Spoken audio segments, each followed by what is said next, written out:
Subscribe कीजिए हमारे इस यूट्यूब चैनल स्टडी स्टार्स 27 को और लेटेस्ट वीडियो के लिए इस बेल आइकन को क्लिक करें।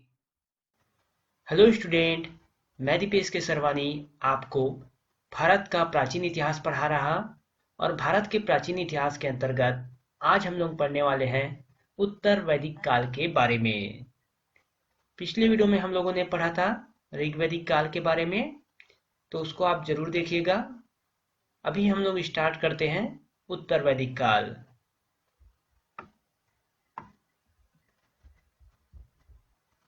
तो देखिए, उत्तर वैदिक काल जिसका अवधि था 1000 ईसा पूर्व से 600 ईसा पूर्व के बीच।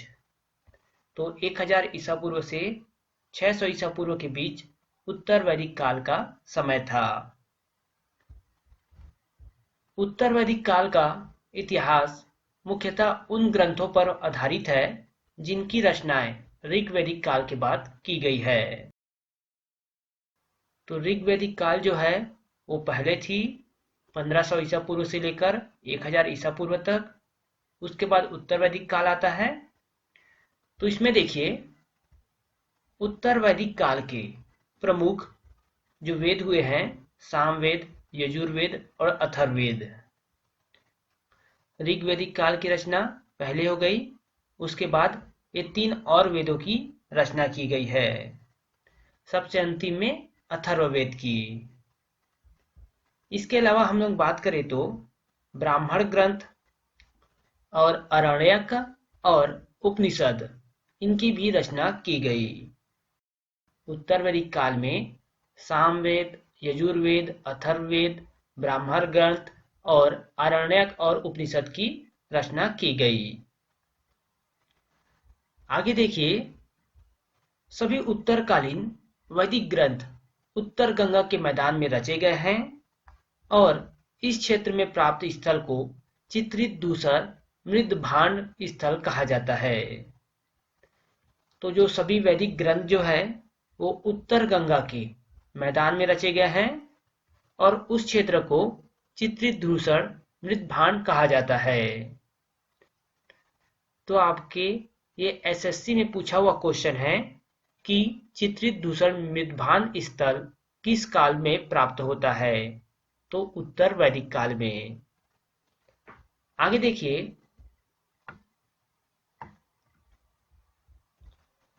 एक 1000 ईसा पूर्व के आसपास पाकिस्तान के गंधार क्षेत्र में लोहे का प्रयोग होने लगा। अब तक जो है लोहे का प्रयोग नहीं हुआ था, तांबे का प्रयोग हुआ था, कांस्य का प्रयोग हुआ था, लेकिन लोहे का प्रयोग अभी तक स्टार्ट नहीं हुआ था। 1000 ईसा पूर्व के आसपास पाकिस्तान के गंधार क्षेत्र से लोहे का प्रयोग स्टार्ट हुआ, जिसे श्याम या फिर कृष्ण अयस्क कहा जाता था। इस समय के लोगों की जो मुख्य आजीविका थी वो कृषि था। मुख्य आजीविका का साधन कृषि था और इस समय लोहे का प्रयोग हुआ, जिसे श्याम या फिर कृष्ण अयस्क कहा जाता था। चलिए आगे देखते हैं हम लोग। देखिए, यहाँ पर उत्तर वैदिक काल में समाज 4 वर्णों में विभाजित हो गया। तो 4 वर्णों में पहले भी बटा हुआ था।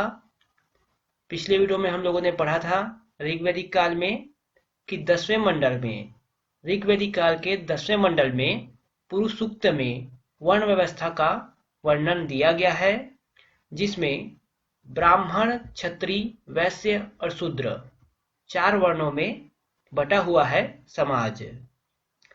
लेकिन देखिए, इसमें ये विभाजन जो था व्यवसाय पर आधारित था। व्यवसाय पर आधारित था कहने का मतलब, इसका मतलब हुआ अगर कोई व्यक्ति पूजा पाठ करता है तो उसे ब्राह्मण कहा जाता था। अगर कोई व्यक्ति लड़ाई झगड़ा करता है या युद्ध करता है तो उसे क्षत्रिय कहा जाता था। इसका मतलब है कि उस समय किसी भी व्यक्ति की वर्ण का निर्धारण जो है उसके कार्यों से निर्धारित किया जाता था। लेकिन बाद में क्या हुआ? बाद में वर्ण व्यवसाय के बजाय जन्म के आधार पर व्यवसाय हो गया। इसका मतलब यह है, अगर ब्राह्मण का पुत्र है तो वो ब्राह्मण हो जाएगा, और जो ब्राह्मण जो कार्य करते हैं वो कार्य वो करेगा। क्षत्रिय का पुत्र है तो क्षत्रिय का पुत्र क्षत्रिय कहलाएगा। अगर क्षत्रिय युद्ध करता है तो उसका भी काम क्या हो जाएगा? युद्ध करना। लेकिन पहले ये ऋग्वैदिक काल में ऐसा नहीं था। पहले ये था कि अगर जो कोई काम करता है तो उस काम के कारण ही उसका वर्ण का निर्धारण होता था। तो ये बाद में बदल जाता है उत्तर वैदिक काल में। देखिए यहाँ पर उत्तर वैदिक काल में दो महाकाव्य की भी रचना हुई है, जो कि रामायण और महाभारत है। रामायण की रचना महर्षि वाल्मीकि जी ने किया है और महाभारत की रचना महर्षि वेदव्यास ने किया है। दोनों इंपॉर्टेंट है, याद रखिएगा। आगे देखते हैं हम लोग।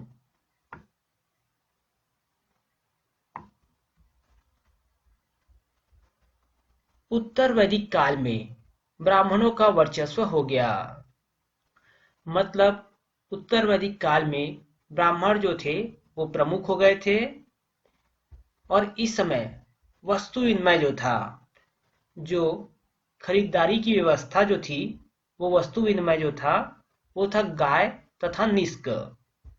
निष्क होता है सोने का टुकड़ा, स्वर्ण टुकड़ा होता है निष्क, और गाय। तो इसके माध्यम से किसी भी प्रकार की वस्तु को बेचा जाता था और खरीदा जाता था। तो वस्तु विनिमय का जो साधन था गाय तथा निष्क था।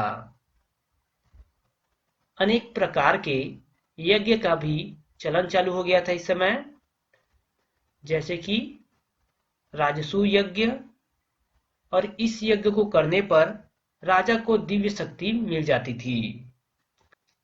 ऐसा मान्यता था कि अगर राजा राजसूय यज्ञ कराता है तो उसे दिव्य शक्ति प्राप्त होता है। दूसरा प्रमुख यज्ञ था अश्वमेध यज्ञ। इसमें जो है राजा द्वारा घोड़ा छोड़ा जाता था, और जो घोड़ा है, जो अश्व जो है, जिन जिन क्षेत्रों से बेरोक टोक गुजरता था उस क्षेत्र पर राजा का अधिकार हो जाता था। अश्वमेध में राजा द्वारा एक घोड़ा छोड़ा जाता था, और वो घोड़ा जहां जहां जिस क्षेत्र में जाता था उस क्षेत्र तक का एरिया उस राजा का हो जाता था। तो इसे कहा जाता है अश्वमेध यज्ञ। फिर देखिए, गोत्र व्यवस्था और आश्रम व्यवस्था की भी स्थापना हुई थी उत्तर वैदिक काल में।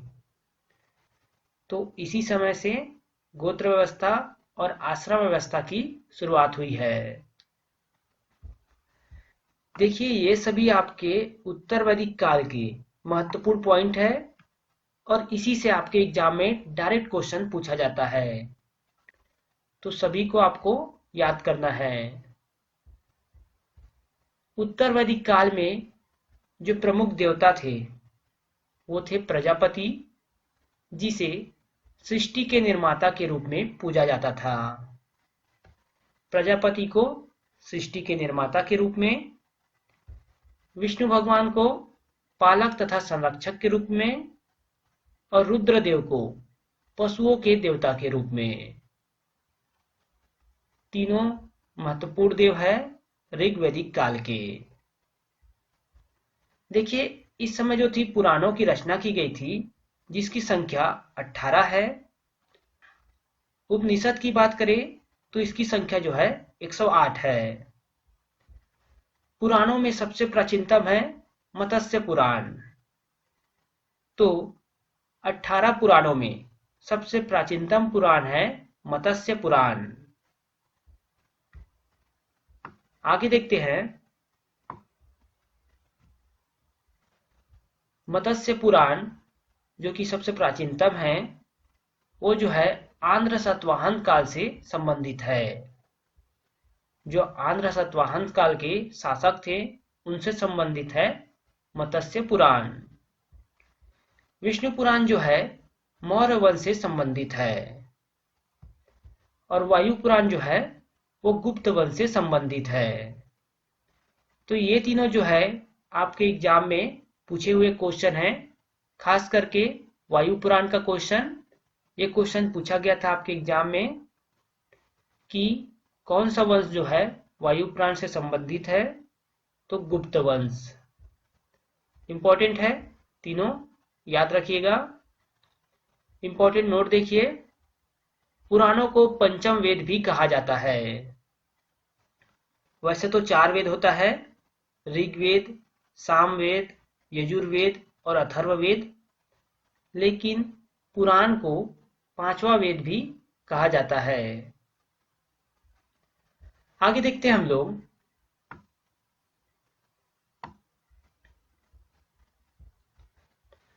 वेदों के ज्ञान हेतु 6 वेदांगों की रचना की गई है। तो 6 वेदांगों की रचना की गई है वेदों के ज्ञान हेतु। जो वेद है उसे समझने के लिए 6 वेदांगों की रचना की गई है, जो कि शिक्षा, ज्योतिष, कल्प, व्याकरण, निरुक्त और छंद है। 6 वेदांग है ये 6 वेदांग है, जिसमें छंद जो है वो वेद के पाद है, मतलब उसके वेद के पद है। कल्प जो है वेद के हाथ है। ज्योतिष जो है वेद की आंख है। निरुक्त जो है वेद के कान है। शिक्षा जो है वेद की नाक है या फिर नासिका है। और व्याकरण जो है वेद का मुख है। तो जो 6 वेदांग है उसे इस प्रकार बताया गया है कि कौन सा वेदांग वेद का कौन सा भाग है। तो इसको भी और इसको भी, दोनों को आपको याद रखना है। आगे देखते हैं हम लोग।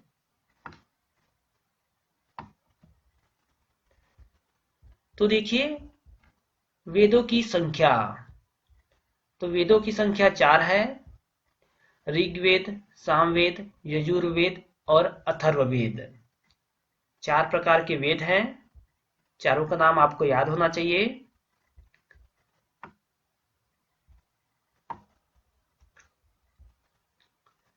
तो ऋग्वेद के बारे में हम लोगों ने पढ़ा था जब हम लोग वैदिक काल के अंतर्गत ऋग्वेदिक काल के बारे में पढ़ रहे थे। अभी हम लोग फिर से देख लेते हैं। इसकी रचना जो है ऋग्वैदिक काल में हुआ है, और ऋग्वेद जो है विश्व का प्रथम प्रमाणिक ग्रंथ है। इसमें कुल 10 मंडल है, 1028 सूक्तियां हैं। 1028 सूक्तियां कहने का मतलब उसके अध्याय है, वह 10,462 ऋचाएं है। और ऋचाएं कहने का मतलब श्लोक है। ऋग्वेद के पाठ करने वाले को होर्त कहा जाता है। तो ये भी महत्वपूर्ण पॉइंट है कि ऋग्वेद का जो पाठ करते हैं उसे होर्त कहा जाता है। साथ ही जो प्रसिद्ध गायत्री मंत्र है, जो कि सूर्य से संबंधित देवी सावित्री देवी को संबोधित है, वो गायत्री मंत्र जो है ऋग्वेद के 3रे मंडल में वर्णित है। ऋग्वेद के 3रे मंडल में गायत्री मंत्र का वर्णन किया गया है, ये आपको यहां से पता चलता है। और ये आपके एग्जाम में बार बार पूछे जाते हैं, इसलिए इसको आप जरूर याद रखिए। आगे देखते हैं हम लोग।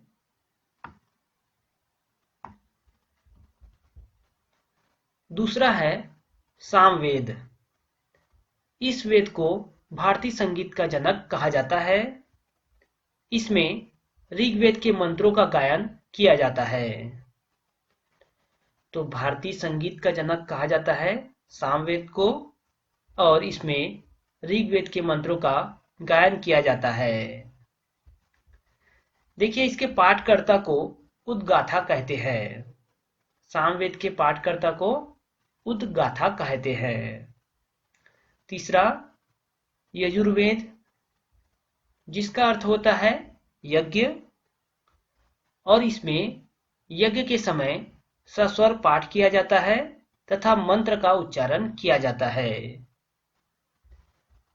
साथ ही इससे पाठकर्ता को अधार्यु कहते हैं। अधार्यु कहते हैं यजुर्वेद के पाठकर्ता को।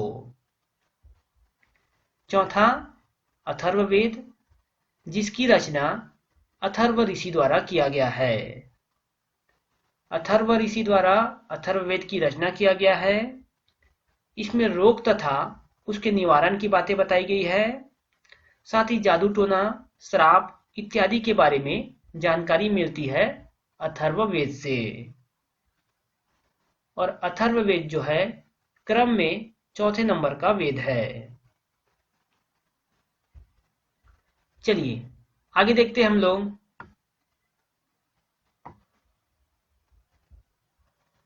देखिए, ऋग्वेद का उपवेद की बात करें तो आयुर्वेद जो है ऋग्वेद का उपवेद है। सामवेद के उपवेद की बात करें तो धनुर्वेद जो है सामवेद की उपवेद है। यजुर्वेद की उपवेद की बात करें तो गंधर्व वेद जो है यजुर्वेद की उपवेद है। और अथर्ववेद की उपवेद की बात करें तो शिल्पवेद जो है वो अथर्ववेद की उपवेद है। तो जिस प्रकार आपने चारों नाम याद रखा है इसका, उसी प्रकार आप इसके जो चारों उपवेद के नाम हैं उसको भी याद रखिए। ऋग्वेद के आयुर्वेद, सोमवेद का धनुर्वेद, यजुर्वेद का गंधर्ववेद और अथर्ववेद का शिल्पवेद। चलिए आगे देखते हैं हम लोग।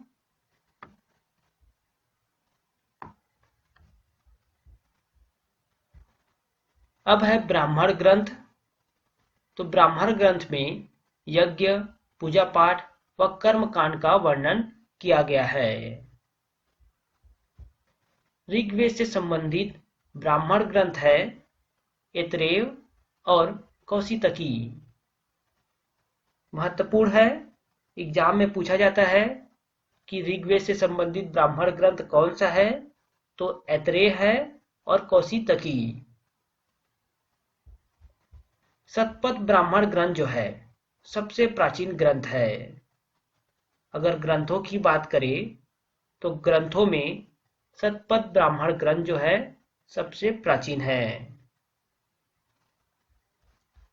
अरण्यक की बात करते हैं तो अरण्यक ग्रंथ, इसकी रचना जो है ऋषियों के द्वारा जंगलों में की गई है। और जंगलों में की गई है इसी कारण अरण्यक ग्रंथ इसका नाम पड़ा है। वर्तमान की बात करें तो वर्तमान में 7 अरण्यक ग्रंथ हैं और सामवेद और अथर्ववेद का कोई भी अरण्यक ग्रंथ नहीं है। तो दोनों पॉइंट इंपॉर्टेंट है। सामवेद और अथर्ववेद का कोई भी अरण्यक ग्रंथ नहीं है। साथ ही आपके अरण्यक ग्रंथ जो है वर्तमान में 7 है। चलिए आगे देखते हैं हम लोग।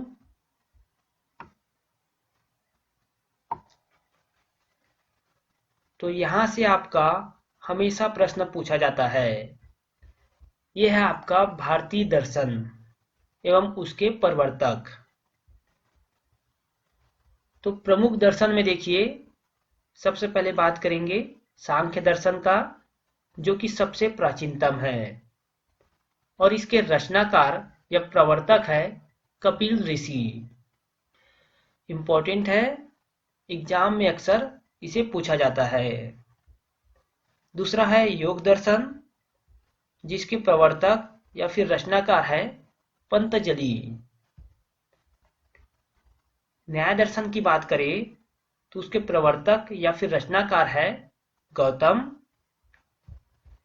पूर्व मीमांसा की बात करें तो जैमिनी जो है उसके रचनाकार है। उत्तर मीमांसा की बात करें तो बाद नारायण जो है इसके रचनाकार है। और उत्तर मीमांसा को वेदांत दर्शन भी कहा जाता है। वैसे सिख की बात करें तो इसके प्रवर्तक जो है कणाद है या फिर उलुक है। कणाद या उलुक जो है इसके प्रवर्तक है। साथ ही जो अपवाद है वो है चार्वाक। चार्वाक भौतिकवादी, जिसके रचनाकार है चार्वाक।